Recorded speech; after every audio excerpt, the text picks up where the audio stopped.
За эрүүл мэндийн салбарын төсвийн асуудал дээр онцгой анхаарахгүй болохгүй байна. Он дамжсан ч өр зээлүүд байж байна. Одоо чимэлгүүд өр зээлтэй төсвөнгүйц давч чадахгүй байна. Энэтэй холбоотой эмнэлгийн тусламжилчилгээ салгарч байгаа асуудал байгаа.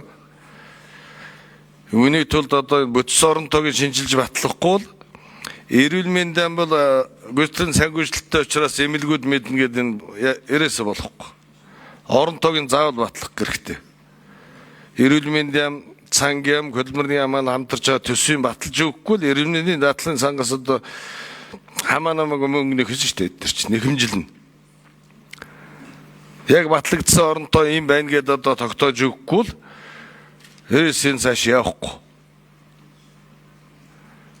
Нэгдүгээр, хоёрдугаар энэ хөрөнгө оруулалтын асуудал дээр эрүүл мэндийн хяналт шалгалт хийх хэрэгтэй.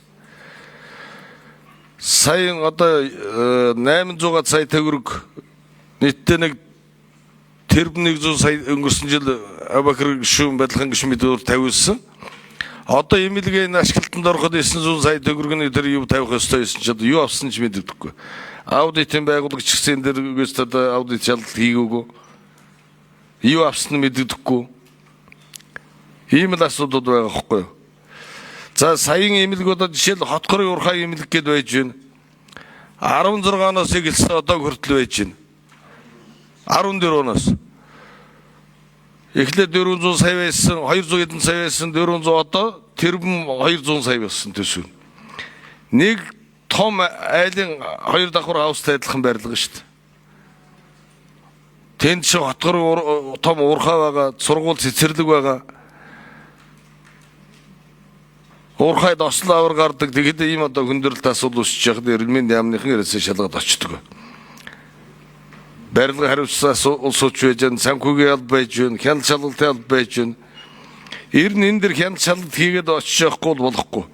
Хуучин яамны гөрөв шалгалтад очиход өстө 5 жилд нэгүүд очиход өстө бид нэр бүх бэлтлээ хангаад юм шалгалдаг байсан.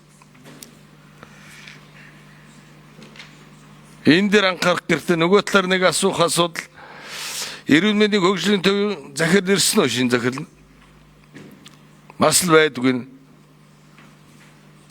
Одоо гадаад эмчилүүлэгчдийн бол нэг хөгжлийн төвөөр дамждаг болсон. Монгол улсад гадагш эмчилүүлж байгаа улсууд гадагш чэнжүүдийн гарт ордог. 60 юм уу 100 мянган доллар ихэд тэрний 10% нөгөө чэнжүүд авдаг. Гэтэл эндээс тийшээ бас холбогдсон сураг байна. Айгуул мөнгө одоо эргүүлээд мөнгө саажааж мэднэрээсээ буцааж. Энэ дээр аудитын байгууллага хууль хүчний байгууллага энэ хяналт хийхгүй л ард дүрэг дэнэг ч одоо гадаад эмчилүүлэлт зарим юу дээрс даахгүй шүү дээ. Хүнд байна. Эмийн тендерийн асуудал байж байна. Бүх эмнэлгүүд өөртөө одоо хэд эмчилүүлэгч бүгд гаднаас юм авчирч байна. Энэ дээр хяналт шалгалт хийхгүй болохгүй. Энэ дээр анхаарч ажиллаарай. Эрүүл мэндийн яамныхан маань аудит хийх юм байж байна. Энэ дээр нэлээд анхаарахгүй болохгүй шүү гэдэг.